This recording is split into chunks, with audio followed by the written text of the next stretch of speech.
Hello, this is the Demographics Decoded podcast with me, demographer Simon Kuestenmacher. And me, Michael Yardney, property and wealth creation expert. And this is the podcast where we unveil the trends shaping our futures. Now, I was thinking the other day, what would somebody from 1925, 100 years ago, make of the Australia we live in today? Would they be amazed at our prosperity? Would they be shocked by how much the values of our properties have changed, how our lifestyle has changed? Maybe they'd even be surprised about that place called the Gold Coast, which never existed then. So, Simon, in today's episode of Demographics Decoded, I'd like to take a time machine back through the past and have a look at what Australians would look like. But then, if it's okay, I'd like to actually go forward 100 years and see what Australia may look like, I don't know, socially, culturally, demographically, and ask what would Australia look like then and what would people think of today? Because I think this episode would therefore be very valuable for investors, for business people, for planners, for industry, for politicians, because again, I guess our theme is looking at the trends that are going to shape our future. Absolutely. And it will be a very helpful episode for all time travelers as well, of course. Yes. Well, hey, maybe in 100 years' time we'll be able to do this. Because I'd like to think about, what sort of cities are we going to live in? What are our families going to look like? Because, boy, they've changed. Will we still have communities? We probably shouldn't even start touching on the AI and bots and robots and self-driving cars. But we're in a great position in Australia. Are we going to remain that way? So maybe let's go back. Let's start with some nostalgia first, and that may then give us the opportunity of looking forward. So if I were having a conversation in 1925, I guess 100 years ago, what do you think somebody back then would find most surprising or confronting about Australia today? And there will be some people who are living, made it to 100 years old, who maybe we should have asked them. Exactly. Even the 100-year-olds wouldn't remember 1925 then all that much. No. And I would say probably the mid-20s aren't an awfully great decade to be nostalgic about. No, their early years of life would have been very hard. Exactly, because we just come out of a First World War. We are economic turmoil. The big fat Great Depression is just around the corner. A Second World War is looming after this. So it's not the greatest of periods in history to find yourself in. But you mentioned it, the population in Australia in 1925 would have lived in exactly the same cities, with the one exception of the Gold Coast that we added in the 40s, 50s, than we live today. So ultimately, if the time traveler from 1925 was to arrive in 2025 and start by looking at a map of Australia, they wouldn't be overly surprised. They'd go like, yeah, that pretty much looks like the place that I know. And the big country towns would have been there too. The Bendigos and Ballarats, we used to live off the sheep's back. We used to live off farming. So the rural communities would have been pretty big in those days too. So they would have been more important. They would have had a larger share of the population in those rural, the big, what we could now call the regional hubs. But ultimately, just by looking at a map with the place names, the 100-year-old time traveler would feel very, very familiar with Australia, which you could criticize. You could say, well, we massively increased the population over the last 100 years and we didn't change the kind of cities. We could have added more cities. We should have created more diversity in the urban mix, but we didn't. And that is quite spectacular. And taking this narrative forward and think, well, in 100 years' time, when we will have easily doubled the population in size, are we still living in the same cities? Are we living in a Melbourne, in a Sydney, in a Brisbane that is twice the size? That's a big ask, isn't it? That is a big ask. And I guess while we know more people should move to regional Australia, and while we know that it'd be great to be able to build another big city like the Gold Coast was built over the last century, I'm not sure I can see that happening. Well, it would need a lot of political will. It is thinkable. We would know where those cities want to be, somewhere along the eastern seaboard, somewhere between Brisbane and Melbourne. Well, depends on what town we would then decide to turn from a regional capital into a massive hub. That's up for us if we wanted to do this. But at the moment, it doesn't look like there is any appetite to do this. So it looks like we push more and more people into the same cities, and then the existing cities need to deal with it. So that is something there that we know the time traveler from 2020, from 2125, they would probably still recognize the map of Australia, and that wouldn't look all that alien to them. Interesting. So the only big change for those coming from 100 years ago would be the city that we now call the Gold Coast. I remember first going there as a teenager, and I've seen it grow and I've seen it spread. That has been an amazing development over, well, not the 100 years, but more like 50 years. Exactly. And sometimes we like to make jokes about the Gold Coast. Sometimes cities say, I don't want to become the Gold Coast. And what they mean is they don't want skyscrapers at the beach. That's all what they talk about. But the Gold Coast is a gigantic success story. This is now transforming from the glitter strip type city into a CBD in their own right, a well-established tourism and event destination, a convention destination. The city has done very well for itself. And of course, it benefits from being an overflow destination from Brisbane. So young families that can't live in Brisbane still find relatively cheaper housing in the Gold Coast. Not cheap, but cheaper housing in the Gold Coast. So the city has done well. I would say the Gold Coast is a success story. It might not be for everyone. Some people might not want to have the Gold Coast lifestyle. That's cool. But ultimately, it did add another element of choice to the urban offering in this country. And I'm a bit of a fan, to be honest. So am I. And once a year we get together there at Wealth Retreat. My grandparents used to go there, and people used to joke that it was God's waiting room. The older people moved there.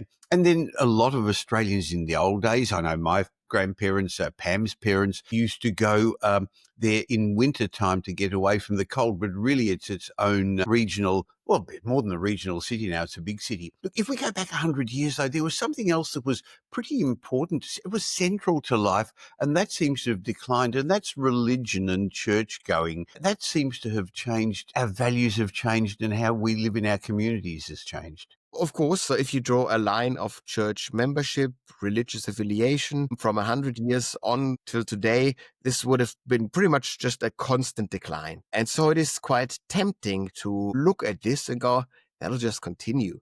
In 100 years' time, there will be no religious folks left in this country. And I don't believe it, to be honest. I think that religion still offers a lot to the faithful, a sense of belonging, a sense of purpose, a sense of meaning. But of course, what happened over the last 100 years is that we well and truly became what we would consider a modern society. We understood the importance of scientific thought. And so then it's a bit of a simplistic argument against religion is to say, well, look at the Bible. That is clearly just a story. That didn't happen. Moses never split the Red Sea and just walked past it. That's not Story. it's not a thing. But so if you look at modern day theology, we now view the Bible as a historically critical document, and we would then say, well, that of course didn't happen per se. But so one of the truisms there is just because it didn't happen doesn't mean it's not true. And that's where a metaphor, a story comes in. And I would say it's plausible that religion finds some sort of resurgence in the next 100 years, but it also is a reinvention. So I'm not thinking about, the folks that take the Bible or any other wisdom traditions text as literal truth, but it would be becoming more of it's a paradoxical idea about Christianity, Buddhism, about Judaism, whatever it is.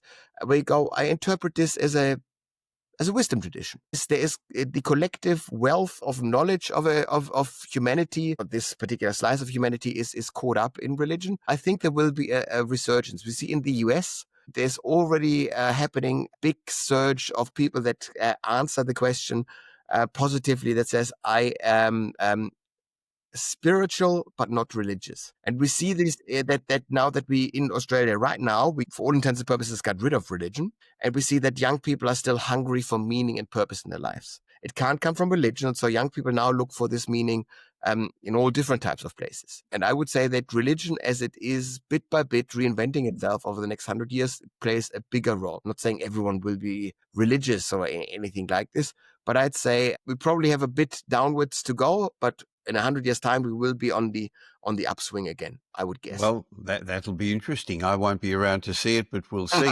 Now, one of the interesting things I think people would find if they came fast forward 100 years is how multicultural Australia is. I think there was some Chinese migrants early in the piece with the gold rush, and they went to certain parts of Australia. They've always been, the Asians, significant part of our immigration. But other than that, it really was a very Caucasian Australia back then. Exactly. So if you take the Aussie from 1925 and throw them into any of our major CBDs, they would have their mind blown. And not just because of the new buildings and technology that they would be seeing, but also this is just a different mix. This is a much more multicultural society. And all in all, we've done this well. I'm not saying there are no problems or anything, but the idea is we've done a really good job. A third of us almost are born overseas. We say, roughly speaking, 2/3 of population growth each year in Australia comes from overseas rather than natural increase, more babies than deaths in the country each year. That is astonishing. And so, of course, it does look very different. And so far, we would say that we'll probably get even more multicultural. So we are one of the countries in the world that is a big, fat national experiment in operating a multicultural society. These kind of cities, back in the day when they weren't really country, but city-states, these kind of cities always kind of existed. The city of Babel. This is the idea where you run those experiments of just getting everyone into one town, and you try to centralize knowledge and wisdom from all different corners of the globe into one city. But what we're doing now is the same thing at a larger scale. And I would say so far this is successful, and I don't see a reversal of the trend happening. So Australia in 100 years' time, much more multicultural yet again. I think one of the other things that is different in the way we live today compared to 100 years ago is divorce has become more common. And maybe the other one to think about also is women are much more in the workforce today than they were before. And so they should be. I'm not sure when the vote came into Australia. I did read it years ago. I think New Zealand was the first country to give women the vote. And I think in 1925, there probably were women voting, but they really weren't in the workforce much, were they? Not at all. Back then, as a woman, you were a homemaker, a mother, and it was the head of the family's responsibility to bring in enough money to pay for food and a humble house. And that worked back then. We only really threw women into the workforce at scale when the baby boomers in the 60s started to go to work. Only then did we really add women to the workforce. And by now, female workforce participation pretty much maxed out. So that would mean that there isn't all that much more efficiencies that we can squeeze out of Australian women in the next 100 years. We would expect that this could go up a tiny bit more, but other than this, we'll probably remain with this kind of a setup where men and women are treated as equals in the workforce. So we already reached peak female workforce participation by now. There isn't all that much more productivity that we can squeeze out of women. So I would not expect in 100 years' time to be even more women to be part of the workforce. It would be roughly recognizable, comparable to what we have right now. So that's pretty easy to forecast, I would say, simply because we're maxed out at the moment. Divorces, I would statistically expect to go down rather than up, simply because we have fewer people getting married. And those people that get married later in life. And just if you are married later in life, you statistically speaking have less opportunity to get divorced. That's an interesting way of looking at it. No, it's just purely numerical. And with these kind of things of partnering preferences, we don't know if there is a swing back at some point. So we've seen birth rates fall and fall and fall. And who says that in 100 years' time, they will still be falling? They could be well below one child per woman by then, if the current rates continue. Or we might have created a different economy where wealth is abundant, where people feel very, very optimistic about their future, where housing is much more affordable. And then you would feel comfortable to adding more kids in the family again. And we would then see the birth rates tick up again. Who knows if this is the case, because there are many, many variables that play into this. But I can see that as a whole, we will reach peak humanity in about 50 years, so halfway through our 100-year forecast, that once we reach peak humanity, we see that the human population as a whole is declining. Maybe there's also a certain kind of psychological switch that is being pushed, where we go, maybe we should do a bit more to not decline so much as a human race. Who knows? That will play out. I will unfortunately miss it. I'm 42. 50 years is asking a lot at this point. Yep. But I imagine that something like this will happen. I'm not sure how big it will be at scale, but once you reach peak humanity, you have infrastructure built up, you have houses built up that should in many regions drive prices down, even though we would probably see a further concentration in the big cities. We've seen this in Japan, a country that has been shrinking for 35 years. But Tokyo, their biggest city, has been growing ever since. And so that means that the whole countryside of Japan is bleeding out like crazy. And YouTube is full of Westerners buying a Japanese regional house for, 2 pancakes and a raspberry, and then they renovate it and they go, oh, this is Japanese lifestyle on the cheap. But overall, that's not what's happening in Tokyo. It'll be interesting to see what sort of houses we live in, because if we go back 100 years, we lived closer to towns, the centre of the city, because that's where industry was. There were very big mansions in some of the regional countries, cities, where the big estates were, the big farms were. But in Australia, in the capital cities, interestingly, you read that even by 1965, only 45% of Australians who lived in homes, 45% were not connected to a sewerage system. In the old days, there used to be those little outhouses, especially in the inner suburbs, and it was the newer suburbs where the infrastructure built and allowed connection to sewerage. So we've got indoor bathrooms now, but B, we've got the biggest homes in the world. When I was young, a lot of people shared bedrooms with their siblings. You didn't have a media room. You ate and had recreation in the same sort of room as well.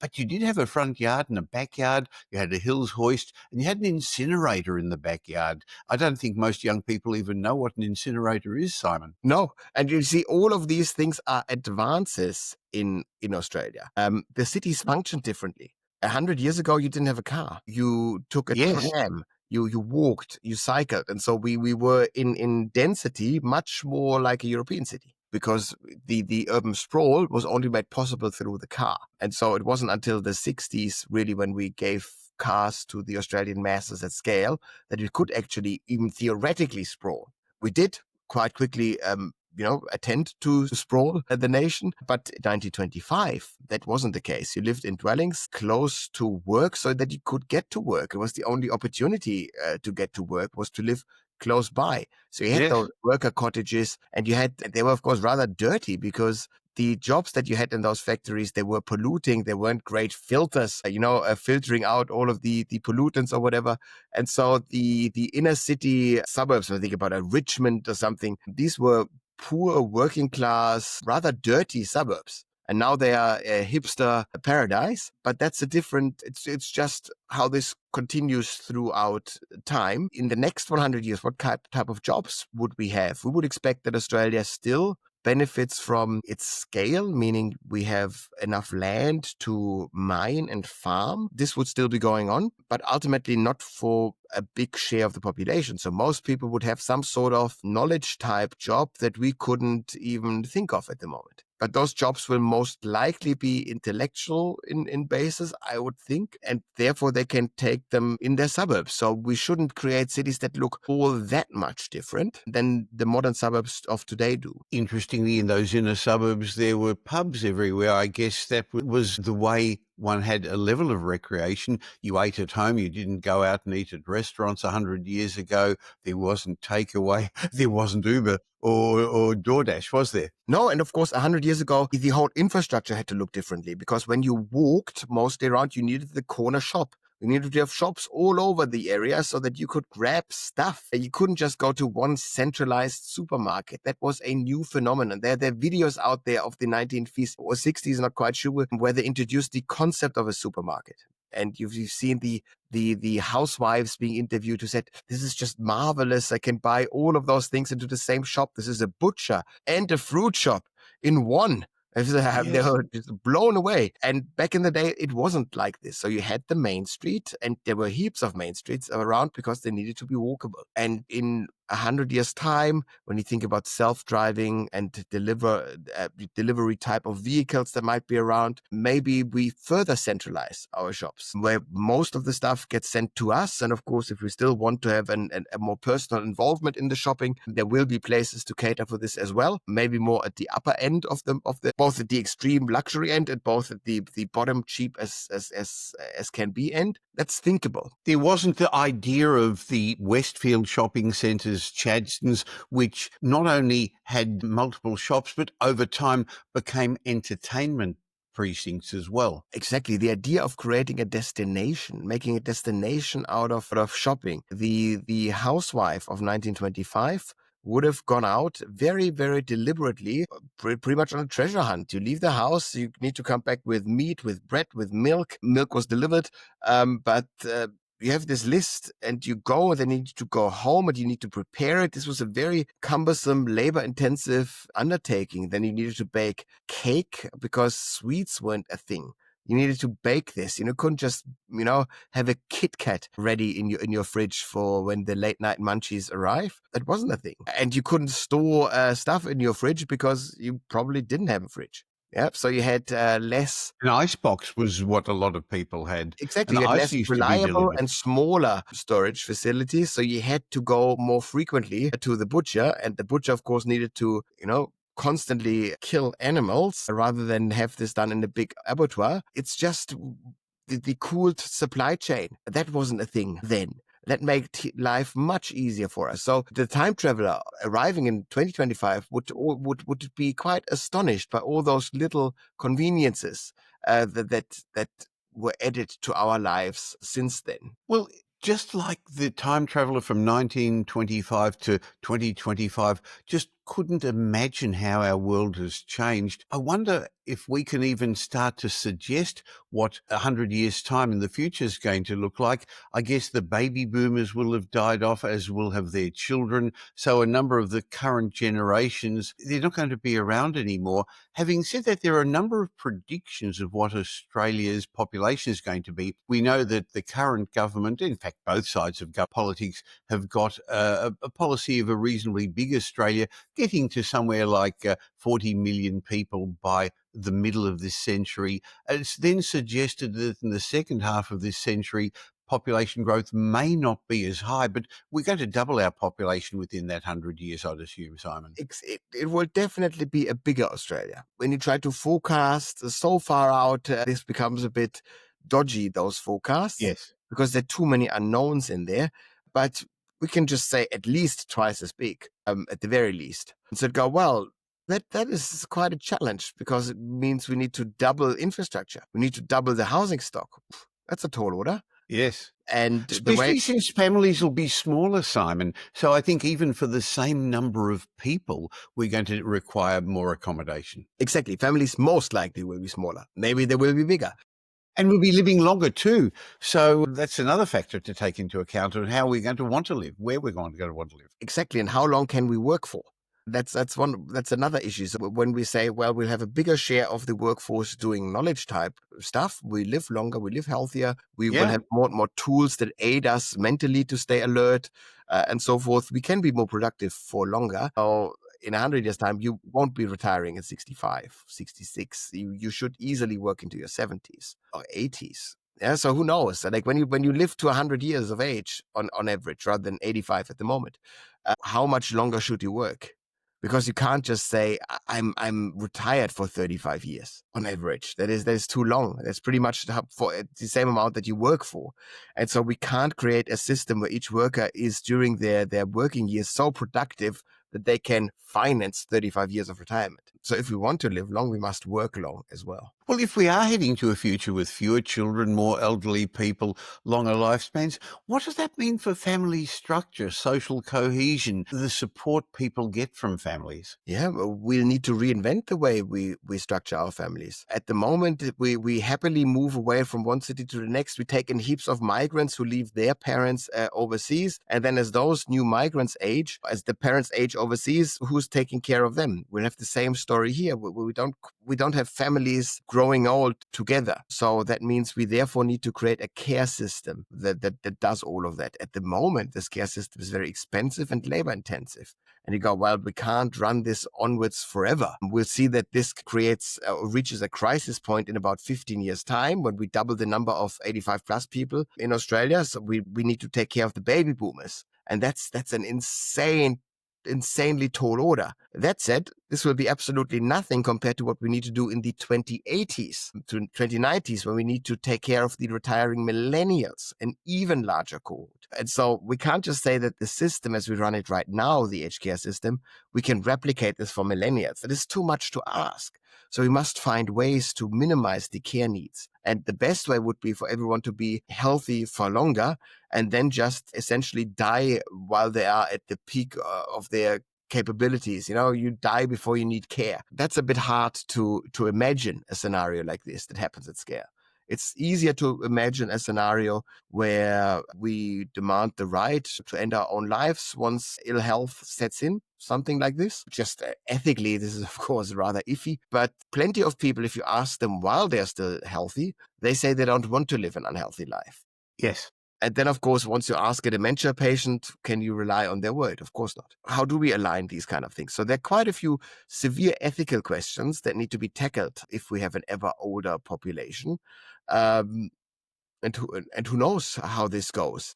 I want to ask you a couple more questions about the future, but before I do, I'd like to give a mention to those people watching or listening to this that we've discussed some of these ideas in more detail. Today, this is a little bit futuristic, and Simon and I are making some suppositions, but other episodes of Demographics Decoded are very much based on evidence and fact and demographics that's going to shape our future. So if you don't currently subscribe to this show, just stop for a second, click the little follow button or a subscribe button, whichever podcast app or video you're watching this on, so that you'll get our regular sessions.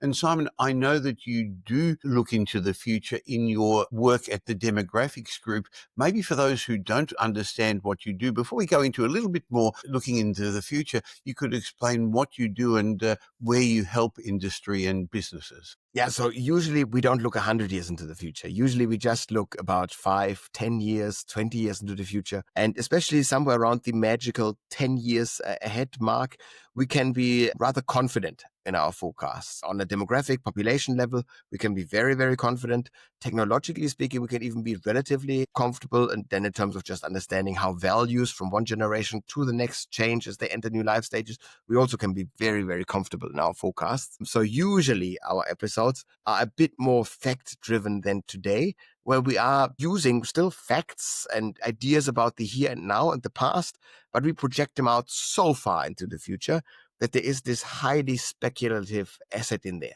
Because the people of 1925, of course, they would have had radios. That's about it, though. The idea of a TV is mind-blowing to them.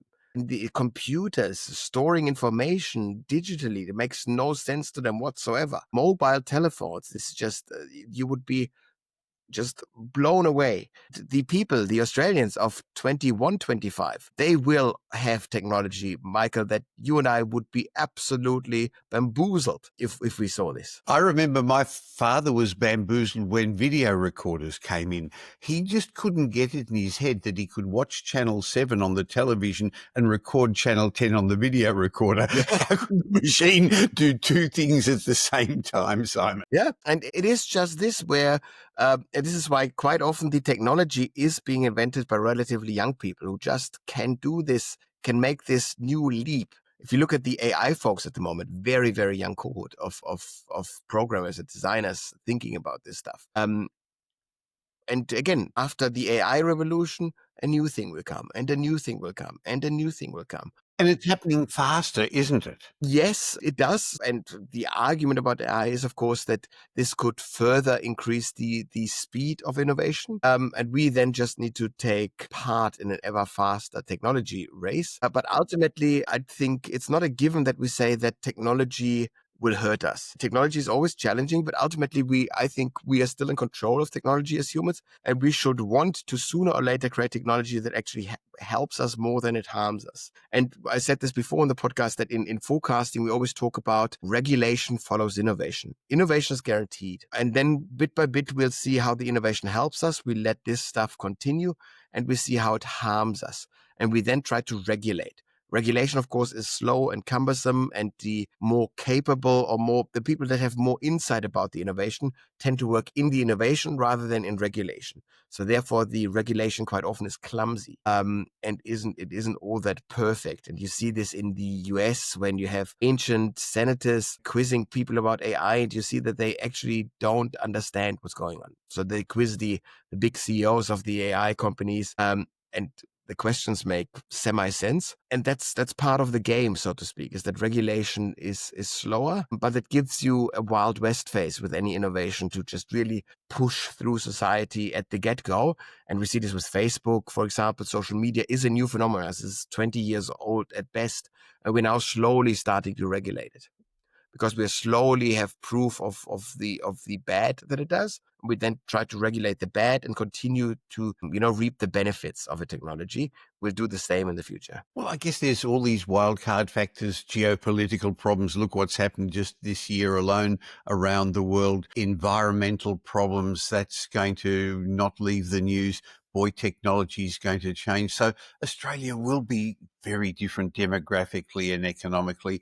But Simon, if you were to leave a message in a bottle for demographers 100 years from now, what would you want them to know or consider looking back at our time? Well, I think we will have detailed data, so I don't need to give them any kind of data. I think that they can just look at this. I think it's important to tell them what it felt like to live in 2025. Yes. So therefore, it would be some sort of like broader collection of the different perspectives that people have in Australia about Australia in the here and now. And so there will be plenty of voices in there that are very critical, that see doom and gloom in our future.